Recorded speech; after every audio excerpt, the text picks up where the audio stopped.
অপালার কাণ্ড দেখে চমকে গেল চিনি। সম্পূর্ণ জানতে ভিডিওটিতে একটি লাইক করে প্রথম থেকেই দেখতে থাকো।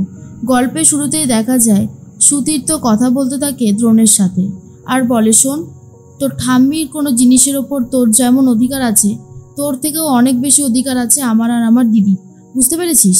আর এদিকে চিনি তখন ড্রয়ারের মধ্যে সার্চ করতে থাকে যদি কিছু পায়। হঠাৎ করেই এমন একটা চিঠি দেখতে পায় যেখানে লেখা রয়েছে, আমার মৃত্যুর জন্য আমি দায়ী নই। আর এই হাতের লেখাটা দেখে চিনি মনে মনে ভাবে, এই হাতের লেখাটা আমার ভীষণ চেনা চেনা লাগছে, মনে হচ্ছে কোথায় যেন দেখেছি, কিন্তু মনে পড়ছে না কেন। দেখেছি তো নিশ্চয়ই, কিন্তু কোথায় দেখেছি। এর মধ্যেই তখনই মনে করতে থাকে, হ্যাঁ, আমি তো বড়বাবুর চিঠিতে এইরকম হাতের লেখায় দেখেছিলাম, তার মানে এটা বড়বাবুর। আর অন্যদিকে তখনই অপালা বলে, ওই দেখুন, চোর চুরি করতে ব্যস্ত আর এদিকে আমরা কথা বলে যাচ্ছি। হাত থেকে কেড়ে নেয়, চিনির হাতে যা যা ছিল সবটাই কেড়ে নিয়েছে সুতীর্থ আর সুনয়নী। আর বলে, দেখো চিনি, তুমি কিন্তু মাত্রা অতিরিক্ত করছো। হ্যাঁ, বাড়াবাড়ির একটা সীমা থাকে, সমস্ত বাড়াবাড়ির লিমিট তুমি ক্রস করে যাচ্ছ। খবরদার আর কখনো যদি আমার মায়ের ঘরে এসে এরকম চুরি ছাঁচড়ামি করার প্ল্যান করো, তাহলে কিন্তু তোমাকে আর ছেড়ে কথা বলবো না। বুঝতে পেরেছো তো আমি তোমায় কি বললাম?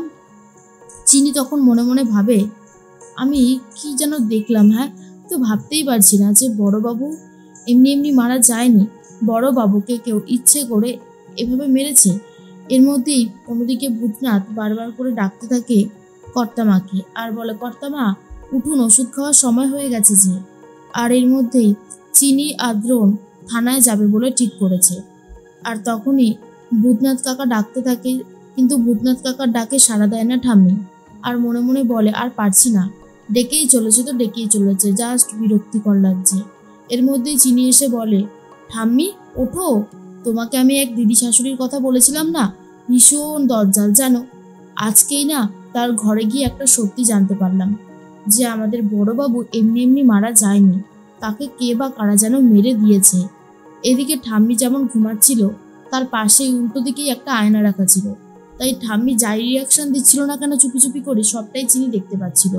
ঠাম্মি তো ভাবছে ঠাম্মি ঘুমাচ্ছে এপাশ ফিরে, কেউই তাকে দেখতে পাচ্ছে না, কিন্তু না, চিনি সবটাই দেখতে পারে। আর বলে, কি হলো ঠাম্মি, তুমি এখনো উঠবে না? এরপর ঠাম্মি চোখ বড় বড় করে তাকাতেই চিনি সবটা বুঝে যায় আর বলে, এই তো ঠাম্মি তাকাবে না মানে, এই তো ঠাম্মি তাকিয়েছে। এদিকে দ্রোণ অনেকক্ষণ থেকে গাড়ির মধ্যে বসে অপেক্ষা করতে থাকে। আর তখনই চিনি বলে, যাই, এবারে আমি থানায় গিয়ে কথা বলে আসি পুলিশের সাথে। চিনি চলে এসেছে গাড়িতে, তখনই ফোন করেছে ছোটকা আর বলে, দ্রোণ, থানায় যাওয়ার কোনো দরকার নেই, অফিসার এই হসপিটালে এসেছে, সবার কাছ থেকে গোপন জবানবন্দি নিচ্ছে, আমিও দিয়েছি, তোরা তাড়াতাড়ি এখানে চলে আয়। দ্রোণ তখন বলে, আমি যে অফিসারকে বললাম আমি থানায় যাচ্ছি, উনি সোজা তাও ক্লিনিকে চলে এলো, কি করছে আমি বুঝতে পারছি না। অন্যদিকে সুনয়নী হাতের লেখাটা দেখতে থাকে আর দেখে তার বাবা এরকম একটা লাইন লিখেছে, কিন্তু কেন?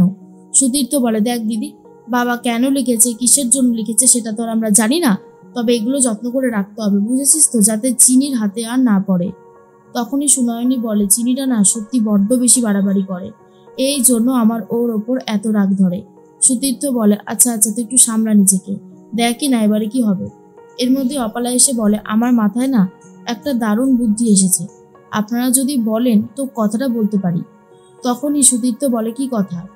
অপালা বলে, আমরা তো ঠাম্মিকে মানে জব্দ হতে দেখছি, এবার যদি আমরা উল্টে চিনিকেই জব্দ করে দিই তাহলে কেমন হবে? সুনয়নী বলে, এই তুমি কি বলতে চাইছো ঠিক করে বলো তো।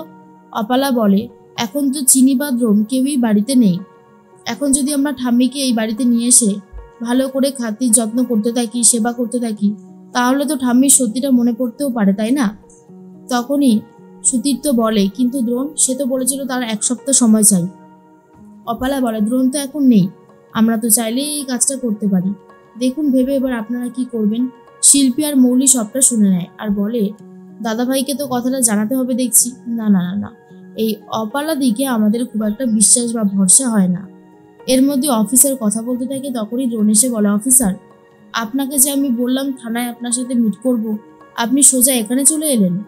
তখনই অফিসার বলে, হ্যাঁ, চলে তো আসতেই হলো, গজেন গুন্ডা মারা গেছে আর তাকে আপনার স্ত্রী চিনি দেবী মেরেছিলেন।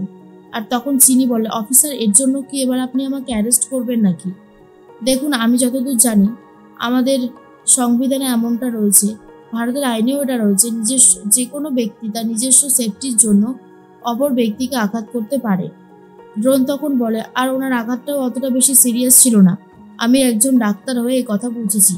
আর আপনি কোন আন্দাজে এই সমস্ত কথা বলছেন? অফিসার বলে, যেটা সত্যি সেটাই বলেছি স্যার, আমাকে বলে লাভ নেই, আমাকে ম্যাডামকে একবার নিয়ে যেতেই হবে থানায়।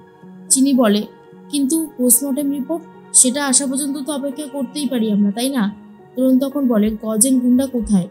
এরপরে ছোটকা এসে বলে, কি হয়েছে দ্রোণ, ছটপট করছিস কেন? দ্রোণ তখন বলে, গজেন গুন্ডার কাছে যেতে হবে। গজেন গুন্ডাকে নাকি চিনি মেরেছে, তার জন্য অফিসার ধরে নিয়ে যেতে চাইছে চিনিকে। কিন্তু চিনি তো এ সমস্ত কুকর্ম কোনোদিন করবে না, সেটা আমরা খুব ভালো মতনই জানি। ছোটকা বলে, দাঁড়া, গিয়ে কোনো লাভ নেই, গজেন গুন্ডাকে শ্মশানের উদ্দেশ্যে নিয়ে যাওয়া হয়েছে। শুনেই তো দ্রোণ চমকে যায় আর বলে, এত তাড়াতাড়ি? কে দিল ডেথ সার্টিফিকেট লিখে? ছোটকা বলে, মিস্টার মুখার্জি দিয়েছে। কথাটা শোনার পর দ্রোণ খুব রেগে যায় আর বলে, কাজটা ঠিক হলো না। এর মধ্যেই ঠাম্মিকে নিয়ে এসেছে বাড়িতে আর বলে, দেখো দেখো মা, এটা তোমার ঘর, এটা তোমার বাড়ি, মনে আছে? তখনই শিল্পী আর মৌলি ঠিক করে দাদাভাইকে সবটা বলে দেবে। আর এরপর ঠাম্মি বলে, ইস, যা তেল চিটচিটে বিছানায় শুতে হয়েছে, এখন ভালো করে স্নান না করে আমার নিজের ঘরে আমি ঢুকতেও পারবো না। ঠাম্মির তো সবকিছুই মনে আছে, কিন্তু সেটা কাউকে বুঝতেই দিচ্ছে না। এর মধ্যেই শিল্পী ফোন করেছিল দাদাভাইকে, আর যখনই বলতে যাবে দাদাভাই, ঠাম্মি তো তখনই ফোনটা কেড়ে নেয় সুনয়নী আর বলে, একদম একদম তো দাদাভাইকে কোনো কিছু জানাবি না, বুঝতে পেরেছিস? এর মধ্যে অপালা তো প্ল্যান করেছে ঠাম্মির জন্য একটা আয়োজন করবে নাচ গানের অনুষ্ঠানের, যাতে ঠাম্মির মনটা ভালো হয়ে যায়। আর তার জন্য অপালা তার বান্ধবীদেরকে ডাকছে। এর মধ্যেই চিনিও ঠিক করেছে যে বা যারা এইসব ষড়যন্ত্রের পিছনে রয়েছে তাদেরকে ঠিক সামনে নিয়ে আসবে। যতই কষ্ট হোক না কেন, তাদেরকে সামনে এনে সবার মুখোশ খুলে দেবে। এদিকে বাড়িতে সবাই মিলে হইহুল্লোড় করবে বলে ঠিক করে। অপালা তখন একদম রেডি হয়ে চলে এসেছে, কিন্তু অপালাকে দেখে বোঝাই যাচ্ছে না যে সে ছদ্মবেশ নিয়েছে। তার সাথে রয়েছে অনেকেই, মিশকা রয়েছে আর রয়েছে ম্যান্ডি, যাকে দেখার পর অবাক হয়ে যায় চিনি। ঠাম্মিকে বসিয়ে রেখে নাচ গান তো চলছে। আর তখনই অপালা বলে, ঠাম্মি ঠাম্মি, আমি জানি তোমার স্মৃতি ফিরে আসবে, তোমার স্মৃতি যে ফিরে আনতেই হবে, তুমি একদম ভেবো না, আমরা আছি তো, সবটা করে দেবো। এদিকে দ্রোণ এসে দেখেও অবাক হয়ে যায় আর ভাবে, এটা কি করে সম্ভব হলো? আমি ঠাম্মিকে চিনতে পারছি না, মাঝে মধ্যে খুব রাগ হচ্ছে, ঠাম্মিকে এখানে কে নিয়ে এসেছে? হ্যাঁ। অপালা তো নাচ করতে শুরুই করে আর চিনিও বুঝতে পারছে না কি করে সবটা সামাল দেবে, কারণ দ্রোণ প্রচন্ড রেগে গেছিল অপালার ওপর।